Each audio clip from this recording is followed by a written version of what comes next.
All right, thank you, Mr. Jones. That was perfect music selection. Pat, you're absolutely right. This is a little bit challenging. I don't have that much experience as much as you had with the video. I think that's working. My name is Nick Gates. I'm an orthopedic surgeon here in the Northern Kentucky community, and I'm real used to giving lectures and teaching off slides and teaching people stuff and teaching students things and other people, but it's not real common for me to tell stories. But I'm going to try to do this a little differently and just tell you the story that I have. When I was 13 years old, I made a semi-conscious decision to decide what I was going to be when I was 31 years old. And that's an 18-year span. So when you're 13 years old, you're in 8th grade, and everybody knows middle schoolers. You're in middle school. There might not be they seem to be a bit of a rudderless human being in middle school. And I'm sure I was like anyone else. So my few memories from middle school are getting my first kiss. I think I was in 6th grade, she was in 8th grade, so that was pretty good. I was cut from the middle school basketball team, which was not a great day, but just for the record, I did end up having a nice 4-year high school basketball career, so I made up for that later. But really what stands out to me is in 8th grade, while I was in middle school, my older brother hurt his knee playing football. He was in high school. And I, like many would, I'm sure I either had to or I went and tagged along to one of his visits to see his doctor. I was there with my parents, and I really can remember this, which seems kind of weird, but I remember this. And so we went, and somehow we ended up meeting his orthopedic sports surgeon, and we meet this guy, and I can tell my parents just really love the guy. And maybe it's because this guy was going to fix their kid, and that was pretty cool to me, I think. But really what stuck out to me is as he walked away, and somehow we met this guy outside, and I can't explain to you why, but I saw him climb in to his rehabbed old antique pickup truck, and for some odd reason he had lined the bed of his pickup truck with AstroTurf. I have no idea to this day why you would do that, but I thought this guy was really cool. I mean, my parents thought he was cool, he was fixing my brother, and so on that day, I think, I decided, well, that's what I'm going to be. I'm going to be that guy. When you're in middle school and you get good grades, and all your teachers know this, and you score well, someone along the line, and this happened to me in high school, someone says, hey, you could be a doctor. You either overhear that from your parents talking to someone else, and that's there. But I really don't think that really had much to it for me. I think I just really thought that guy was really cool. So flash forward to high school. I'm in high school and I'm still doing pretty well, and I'm one of those kids, and I'm like a smart kid, and so you get some good grades and you test well, and people probably still say that to me, and I'm around a lot of great teachers. I had a lot of great teachers in my high school career. One stands out to me. Mrs. Foltz taught me AP English. AP English was her life, and English was her life, and reading novels, and she was really an impressively unusual lady who was very, very demanding, and she made us write paper after paper after paper. Back then we called them themes. I don't know if they call them themes anymore, but for some reason they called them themes when I was in high school, and we had to write themes, and she had a particular way of how that theme was going to be done, and if you didn't get it right, she would grade it, correct it, and you would do it again, and you would get it the way it needed to be done. You would do it well.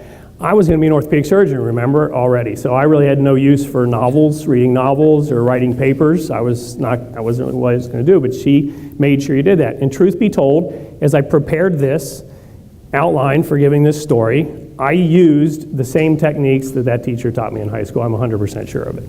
It dawned on me as I was doing it. So you get through high school, flash forward to college. Those of you who know me somewhat, know me well, probably realize this. I have a habit of liking to hang out with people who like to have fun. In college, in pre-med, that was not a great idea. I went from high school to college in pre-med, and suddenly I'm in this pre-med class of a tremendously large number of kids who want to go to medical school, and they're just busting their butt and studying and getting their highest GPA and their best scores that they possibly can. I'm in all these classes, these cutthroat classes with these kids, and I end up not hanging out with those kids too much. I tended to gravitate towards kids that, and forgive me to any business majors in the room or anything, who college kids who maybe didn't quite have the time demands that we had, and I ended up hanging out with those kids most of the time. Well, that was not the greatest thing for my academic career. More fun, lower GPA. I find myself in embryology class failing, trying to get a D in embryology. And luck would have it, the professor of the embryology class was the chairperson of the pre-med department. So she has a meeting with me and she says, this is what it is. You either have to fix this or you need to get out of this and find another major. And I think she was probably leaning towards having me find another major at that point. So, but she kind of challenged me to fix this. And that professor, that teacher taught me a lesson that day. She taught me a lesson in this marathon that I had started. I had started this 18-year marathon to try to get to my goal. And so she taught me a lesson that you're faced with adversity or failure, you either have to fix it or you have to move on. So I fixed it. I withdrew from the class. I got a W on my transcript, still to this day. And it turns out having a W on your transcript is definitely better than having a D on your transcript when you're applying to medical school. So I had to withdraw, rearrange my classes for the next year so I could retake that class next year, take a different class in the summer so I could catch up to that class. So that took a lot of effort. I got that done, and I give Dr. Chambers, my professor, credit for teaching me that valuable lesson. So the next step, I get through college, I get into medical school. So the next stage in this marathon is medical school. In medical school, I would describe myself as what you might call an NCAA student. Those of you familiar with the NCAA tournament realize that frequently they say survive and advance. That was my modus operandi in the first 2 years of medical school, was survive and advance. I wasn't getting the top GPA, I was just trying to survive and advance. I realized to get into orthopedic surgery, it's a fairly competitive residency. In fact, it's one of the more competitive residencies to get out of medical school. There's many more applicants than the pool of spots to get in orthopedic surgery training. So I needed a CV builder. So my very good friend at the time, who is still my very good friend now, her father happened to know this guy named Dr. Stern, who became my mentor. Dr. Stern was an extremely well-known and well-respected orthopedic surgeon in town. If you could get a summer job with him and an internship with him, it was your ticket. If you could impress him, it was your ticket to get that job. So I set out to get that job, and back then there's no email. Somehow I think the arrangement was by phone or actually by letters. And his assistant wanted to know when my last week of finals was, my first year of medical school, which is the most difficult week of my life, probably the least amount of sleep I ever got in my life. And I said, well, it's this particular Friday. And she says, well, Dr. Stern wants to meet with you 6 a.m. on that Saturday.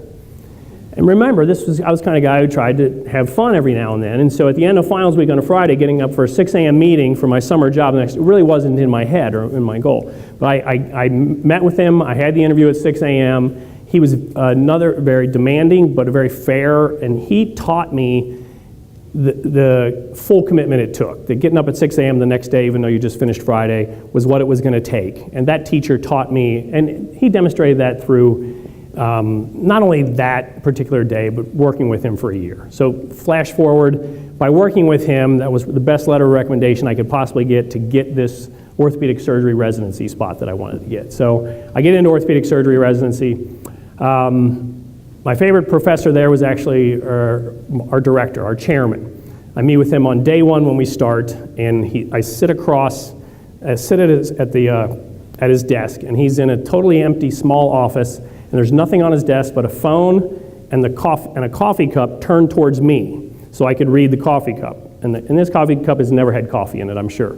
It says, lack of preparation on your part does not constitute an emergency on my part. And that's just sitting there on his desk. That was his attitude in general, and he was going to be my boss and my mentor for the next 5 years of orthopedic surgery residency during that part of this long marathon that I had to run.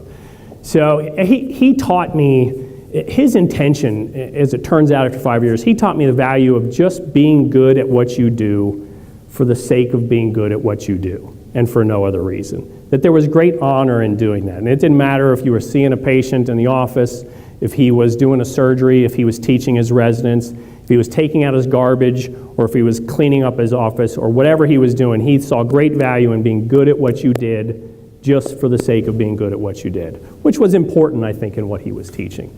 So I get through residency, flash forward to, there's one more year in this 18-year marathon. I think I'm through 17 years there. The 18th year is what's called a fellowship. It's 1 year of specialty training where I'm going to specialize in just doing ankle and foot surgery. This is up at the Cleveland Clinic for 1 year. So I move everything up there, and I sit down with my two professors up there, Dr. Sfera and Dr. Donnelly, who are 180 degree the opposite of Dr. Smith in my residency. There's a tremendous amount of pathology and a tremendous amount of things going on at the Cleveland Clinic in all walks of medicine, including orthopedic surgery.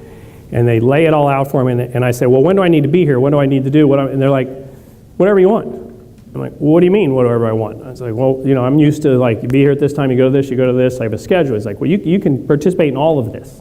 You're here to learn, and this is a few things. They taught me that year the value of self-motivation, which also came in handy while running a marathon, because there's a certain point in a marathon where the crowds are gone, how crowded that marathon is, the bands aren't playing anymore, there's no crowd, the people that came to watch you haven't caught up to you in a while, and you're running down a road in mile whatever, and you can see I look pretty tired. I look very tired in that picture now that it's bigger. So there's a part of a marathon where it's all about self-motivation. You have to keep going and there's no one there to push you along. And I learned that in that 18th year. So I graduate, I get a job, I come back to Northern Kentucky, and there I'm at the end of the marathon. It's 18 years later, I'm an orthopedic surgeon, I walk into work. So that's the end of the marathon. Well, I'm not sure it was. So today, it's 20 years later, today I got up and I think I did 9 surgeries this morning. I saw a few patients, and I have the distinct honor and pleasure of coming back here because being part of this Woodfield community is hugely important to my wife and I, my kids, and we are huge fans of this place. So that's what I did today. Tomorrow I'm going to get on a plane and I'm flying down to Naples, Florida, so don't feel too sorry for me. But while I'm there, what I'm doing is I've been invited to instruct a course where I'm going to be teaching about 40 graduating orthopedic surgeons who are roughly age 31. They have just finished their 18 years. And we're going to be teaching a course, a couple of day course. My main job there is to teach the technical aspects of doing ankle surgery and fixing broken ankles and things like that. But there's a little tiny part of it called Words of Wisdom, which is my favorite part. And during that part, I get 2 or 3 minutes where I get to tell these graduating orthopedic surgeons what I've learned over my past 20 years of being in practice and doing what I do. And I think what I'm going to tell them is that I was wrong all along. I really don't think that was the marathon. I think all of that was the training. All those 18 years wasn't the marathon. That was the training. And so that's what I'm going to tell them is they didn't just finish their marathon and getting through everything they did and now they're going to be an orthopedic surgeon. They're just starting because they have a whole life ahead of them that they're going to live and do what they wanted to do. And the great thing about that is a marathon, as painful as that looks, can be really a lot of fun to do if you are well trained. So I give credit to all the people along the way who trained me to do that. Thank you very much.